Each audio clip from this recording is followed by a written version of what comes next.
Thank you. আমরা প্রায় শেষ পর্যায়ে চলে এসেছি আমাদের এই উদ্বোধনী সেশনের।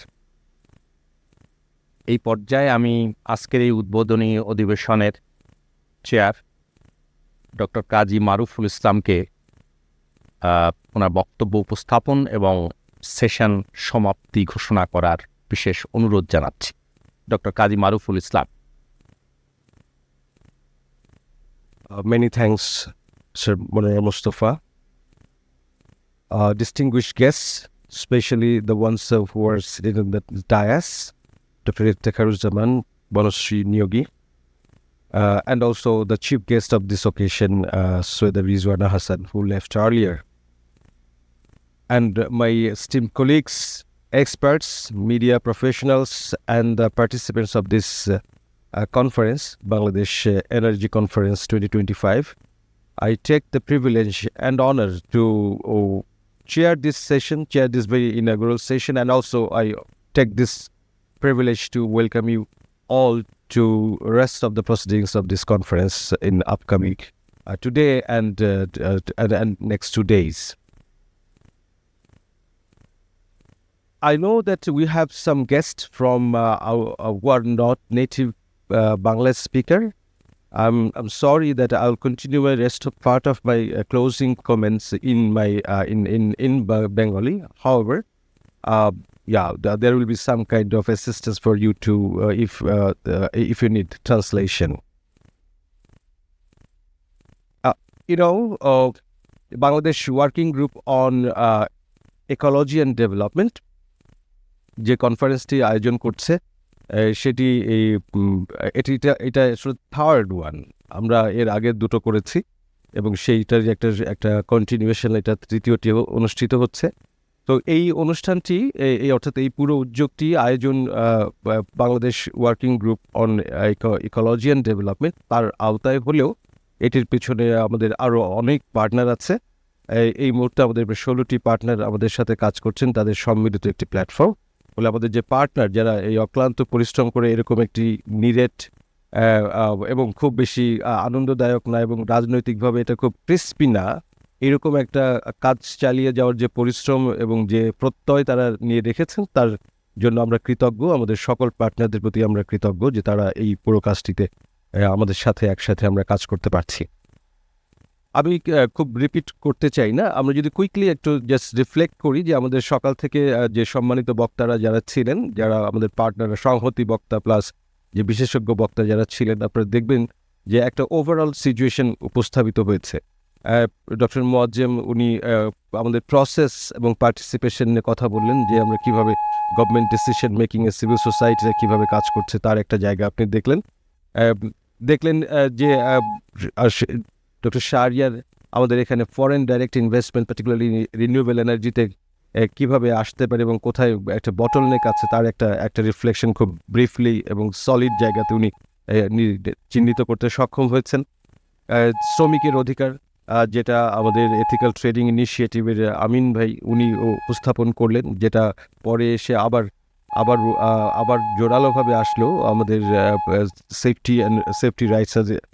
সেফটি রাইটস সোসাইটি থেকে সিকান্দার আলী মিনা উপস্থাপন করলেন। এবং অফকোর্স মাঝখানে আমরা দেখলাম যে অ্যাকশন এইডের কলিগ মিস্টার আবুল কালাম আজাদ আমাদের এই প্রজেক্ট এফেক্টেড পপুলেশন যেটা আছে, অর্থাৎ আমাদের যে ট্রানজিশন, যেটাকে আমাদের প্রত্যাশিত যে জাস্ট ট্রানজিশন, সেই ট্রানজিশন প্লাস এক্সিস্টিং যে ইনভেস্টমেন্ট, সেখানে যে প্রকল্পগুলো হচ্ছে তার ফলে যে মানুষগুলোর জীবিকা, তাদের সংস্কৃতি প্রভাবিত হচ্ছে, তাদের ডিসপ্লেসমেন্ট হচ্ছে, সেই মানুষগুলোর জায়গার গুরুত্বের কথা উল্লেখ করলেন। এবং মাসুদ এসে প্রাণের নির্বাহী পরিচালক নুরুল আলম মাসুদ, তিনিও একই সাথে আমাদের এখানে এই একটা নতুন ধারণা বা কাইন্ড অফ আরেকটু স্ট্রেস করা যে ডিসেন্ট্রালাইজড একটা কীভাবে আমরা করতে পারি ট্রানজিশনটাকে, শুধু ট্রানজিশনটা সেন্ট্রালাইজড ঢাকা থেকে করে যাচ্ছে, আমাদের যে এনার্জি অটোনমি তৈরি করা দরকার, এনার্জি সভরেন্টি আসার ব্যাপার, তার জন্য একটা ডিসেন্ট্রালাইজড মডেল দরকার instead of the existing centralised one. And of course আমাদের লিগাল পার্টনার, সেখান থেকে আমরা দেখলাম যে তাদের একটা নতুন ধরনের অ্যাক্টিভিজম চলছে লিডের নেতৃত্বে, সেটিও আমাদের আশা উৎসাহ ব্যঞ্জক। এবং যেটা অনেকক্ষণ ধরে আলোচনা হচ্ছিল সেটা বনশ্রী মিত্র নিয়োগে আমাদেরকে দেখালেন যে জেন্ডার পার্সপেক্টিভ ইনক্লুশনের যে কথাগুলো আমাদের ডকুমেন্টে পার্টিকুলারলি এনডিসিতে আছে কিংবা যে পলিসি ডকুমেন্টগুলোতে আছে সেখানে আসছে এটা বটে, কিন্তু আসলে what does it mean for the people, for exactly that vulnerable communities, that disadvantage communities, particularly যদি আমরা জেন্ডারের জায়গা থেকেও দেখি সেই জায়গার কী অবস্থাটা আছে এবং কীভাবে এটা করা যায়। তো মোটের উপরে এইরকম একটা পরিস্থিতি দিয়ে, অর্থাৎ আমরা যে বিষয়গুলো দেখলাম সেটা আসলে আমাদের আগামী আজকে বাকি সেশন থেকে শুরু করে আগামী দুদিনের যে সেশনগুলো তার মধ্যে এই থিমগুলো কিন্তু আমরা অ্যাড্রেস করব আরও ডিটেইলে। তো আমরা ফলে মানে এটা কাকতালীয়ভাবে অনেকটাই বলা যেতে পারে, কিংবা আসলে আমাদের কাজের জায়গা থেকেই দেখা যেতে পারে যে এইগুলো নিয়ে যেহেতু আমরা কাজ করি ফলে এই প্রসঙ্গগুলো এসেছে এবং সেই প্রসঙ্গগুলোই আমাদের বাকি যে সেশন প্ল্যানটা হয়েছে তার মধ্যে এটা রিফ্লেক্টেড। তো আমরা আশা করব আপনারা যারা আজকে এসেছেন, আমি খুবই সম্মানিত বোধ করছি।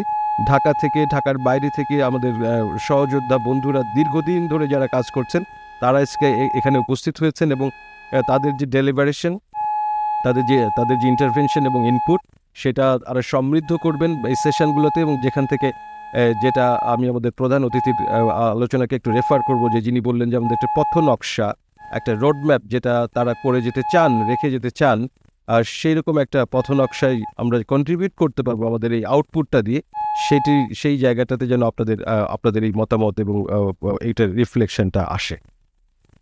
তো আমি শেষ করতে চাই, আমরা অনেকক্ষণ বসে আছি, শেষে এসে যে জায়গাটা খুব জরুরি এবং যে জায়গাটা অনেকটা উপস্থাপন করেছেন ডক্টর ইফতেখারুজ্জামান, যে আমি জাস্ট দুটো জায়গাতে আমি রিলেট করি যে আমরা আমাদের এই Bangladesh working group on ecology and development এটা একটা ট্রানজিশনের মধ্যে দিয়ে গেছে। অর্থাৎ আমরা শুরু করেছিলাম এক্সটার্নাল ডেট দিয়ে, যেটা মাসুদ বলেছেন যে কোন কনটেক্সটে আমরা শুরু করেছিলাম। তো সেই এক্সটার্নাল ডেট আমরা দেখলাম যে এক্সটার্নাল ডেটের যে জন্য নিচ্ছি এবং যে জায়গায় ব্যয় করছি সেটা আসলে আমার গ্রেটার ইকোলজির জায়গাটা থেকেই আমাদেরকে অ্যাফেক্ট করছে। ফলে আমি যদি ক্লাইমেট চেঞ্জকেই যদি ফোকাস করতে চাই, এনার্জিকেই ফোকাস করতে চাই, সেটা হচ্ছে media, but it is being affected on the ground, সেটা হচ্ছে আমার ইকোলজি অ্যান্ড ডেভেলপমেন্ট, অর্থাৎ সেটা আমার মানুষ, অর্থাৎ সেটা হচ্ছে প্রাণ এবং প্রকৃতি। তো সেই প্রাণ এবং প্রকৃতিকে যদি আমরা ধরতে চাই তাহলে আমাদের কাজের জায়গাটা একটু প্রশস্ত হয়, আর মাধ্যমের জায়গা থেকে কোন জায়গায় প্রভাবটা ফেলছে সেই জায়গার উপরে আমাদের কাজের জায়গাটা নিবদ্ধ হয়। তো সে কারণে আমরা একটা ট্রানজিশনের মধ্য দিয়ে গেছি, কিন্তু আজকে আমাদের আলোচনার ট্রানজিশন সেটা হচ্ছে just transition in the energy sector. কিন্তু জাস্ট এই ট্রানজিশনের পুরো আলোচনাটার মূল জায়গাটা হচ্ছে জাস্ট, ন্যায্য। তাহলে আমরা জানি যে বাংলাদেশ আগস্টের পরে একটা ট্রানজিশনের মধ্য দিয়ে যাচ্ছে। আমরা আমাদের প্রধান অতিথির আলোচনাতে দেখলাম যে যে এই ট্রানজিশনটা অত সহজ না। আমরা সবাই জানি সহজ না, আমরা জানি তাদেরকে কীরকম কঠিন পরিস্থিতির মধ্যে দিয়ে কাজ করতে হয়, সেটা আমরা জানি, অবশ্যই জানি, আমরা দেখেছি, আমরা সবাই স্বীকার করেছি যে একটা বিরাট ব্যুরোক্রেসি আছে, যে ব্যুরোক্রেসি একটা হিমালয়ের মতন কঠিন, সেখানে আচড়ে ফেলা অত সহজ কাজ না, যেটা ইফতেখার ভাই বললেন, যেটা আমরা সবাই কাজ করতে যে জানি। কিন্তু এটা তো আমরা জানি, এটা তো আমরা জানতামই। তো তাহলে আপনি এবং অন্যদের মধ্যে কী পার্থক্য? আমার এই অন্তর্বর্তীকালীন সরকার এবং অন্য সরকারের মধ্যে কী পার্থক্য? আমরা অবশ্যই অ্যাপ্রিসিয়েট করি যে আপনারা অনেক কিছু করছেন, হয়তো আমরা দেখছি না, হয়তো যা দেখছি না সেগুলোই হয়তো বেশি, যার কি ফল দেবে ঈশ্বর জানে অথবা আপনারা জানেন। কিন্তু আমরা যা দেখছি বা দেখেছি সেগুলো থেকে আমরা যেখানে আপনাদের অবশ্যই প্রশংসা আমরা করছি, আপনাদের প্রশংসার দাবিদারের জায়গা তো নিশ্চয়ই অনেকগুলো জায়গা হয়তো আমরা এত সহজে পেতাম না, এমনকি এনডিসি যে ডকুমেন্টটা পেয়েছি তার মধ্যে যে শব্দগুলো এসেছে সেগুলো হয়তো পেতে আমাদের অনেক কাঠখড় পোড়াতে হতো, সেটা আমরা পেয়েছি। রিফর্ম কমিশনগুলোর রিপোর্ট আমরা পেয়েছি, কেউ কিছু করুক আর না করুক। আমরা দেখলাম সম্প্রতি বিভিন্ন কমিশনগুলোর প্রতিবেদন কি আর ফলাফলটা কি, এটার মধ্যে যে বিশাল পার্থক্য সেটাও তো আমরা দেখলাম। এখন এটা নিয়েও আমাদের যদি প্রশংসা করার জন্য আপনাদেরকে চাপ দিতে থাকেন, হ্যাঁ আমরা প্রশংসা করলাম, কোনো সন্দেহ নেই, প্রশংসা তো আমাদের করতেই হবে, কিন্তু এই পার্থক্যগুলো তো রয়ে গেছে, এটা তো আমাদেরকে স্বীকার করতে হবে। তো এই আজকের আমাদের মানে রিজওয়ানা আপা আজকে উনি সরকারের দায়িত্বে আছেন, এর আগে আমাদের এই অনুষ্ঠানে উনি সরকারের বাইরে থেকে অংশ নিয়েছেন, ফলে আমি তাকে আমাদের থেকে অনেক দূরের মানুষ মনে করি না। আমরা মনে করি যে আমাদের লক্ষ্যের জায়গাতে তিনি যেটা বললেন যে স্পিরিটের জায়গাতে আমাদের ঐক্য আছে, আমি বিশ্বাস করি যে ঐক্যটা এখনও আছে। তো সেই জায়গা থেকে মেনে নিয়েও যে আপনি কি করছেন, অর্থাৎ আমি ব্যক্তিগতভাবে কোনো একজন উপদেষ্টাকে বলছি না, আমরা অর্থাৎ এই সরকারকে বলছি যাদের উপরে একটা প্রধানত এই ট্রানজিশনটা নির্ভর করছে, যেহেতু তারা একটা স্টিয়ারিং সিচুয়েশনে আছেন।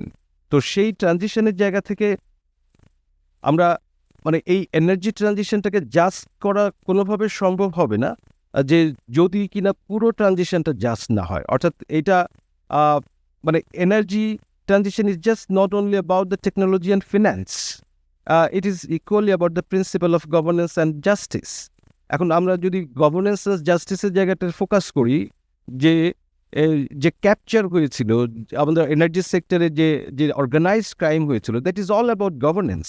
তো সেই গভর্নেন্সের জায়গা থেকে যদি আমরা এটাকে দেখার চেষ্টা করি যে এখন যেটা হচ্ছে সেটার কি অবস্থা, আমি এমন এমন এমন একটা দেশে কিভাবে একটা জাস্ট এনার্জি ট্রানজিশন প্রত্যাশা করা যায় যে যেখানে সাংস্কৃতিক বৈচিত্র্য, বিশ্বাসের বৈচিত্র্য, পরিচয়ের বৈচিত্র্য নিয়ে মানুষ থাকতে পারে না, যেখানে যেখানে নারী তার অধিকারের কথা বললে তার বিরুদ্ধে হাজার হাজার মানুষ তাকে আক্রমণ করার জন্য চলে আসে, আর সেখানে আমাদের এই অন্তর্বর্তী সরকার সেখানে বসে থেকে সেগুলোকে প্রশ্রয় দেয়। পরিষ্কারভাবে বলতে হয় যে সেগুলোকে প্রশ্রয় দেয়। তো এই যে যেখানে আইনের শাসনের ন্যূনতম জায়গাটা প্রতিষ্ঠা করতে তারা ব্যর্থ হন, যেখানে মানুষের উপর আক্রমণ হচ্ছে, পরিষ্কার আমরা ভিডিওতে দেখতে পাচ্ছি যে হাজার হাজার মানুষ যে তাকে আক্রমণ মানে মানুষ পরিষ্কার আক্রমণ করছে, যারা আক্রমণ করছে তাদের বিরুদ্ধে কিছুই কোনো পদক্ষেপ নেওয়া হচ্ছে না, আর যিনি আক্রান্ত হলেন তাকে আমরা জেলখানায় রাখছি। এটা নারীর বেলায় সত্য, এটা বাউলের বেলায় সত্য, এটা আদিবাসীর বেলায় সত্য। একটা যে কোনো রকমের ভিন্ন মত যারা আজকে এই অন্তর্বর্তীকালীন সরকারে আছেন তারা একটা পরিষ্কারভাবে পক্ষ নিয়েছেন।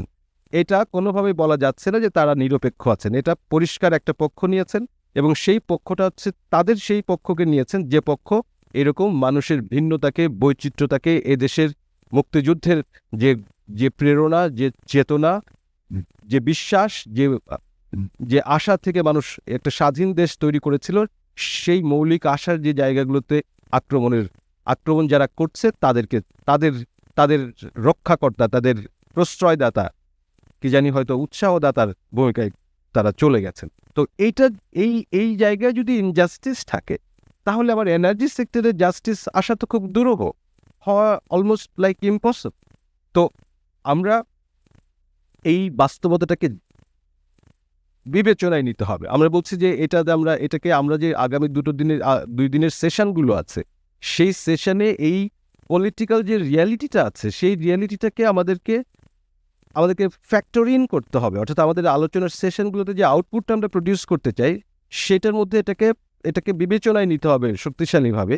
এবং একই সঙ্গে আমরা যে পথনকশার কথা ভাবছি সেই পথনকশাটাকে যে আগামী যে সরকারগুলো আসবে সেই সরকারের কাছে একটা ফিজিবল অল্টারনেটিভ হিসেবে যেন আমরা প্রডিউস করতে পারি, তাদের জন্য যেটা গ্রহণযোগ্য হয়। ফলে এই আগামী সেশনগুলোতেও তাদেরকে যতটা পারা যায় এনগেজ করা।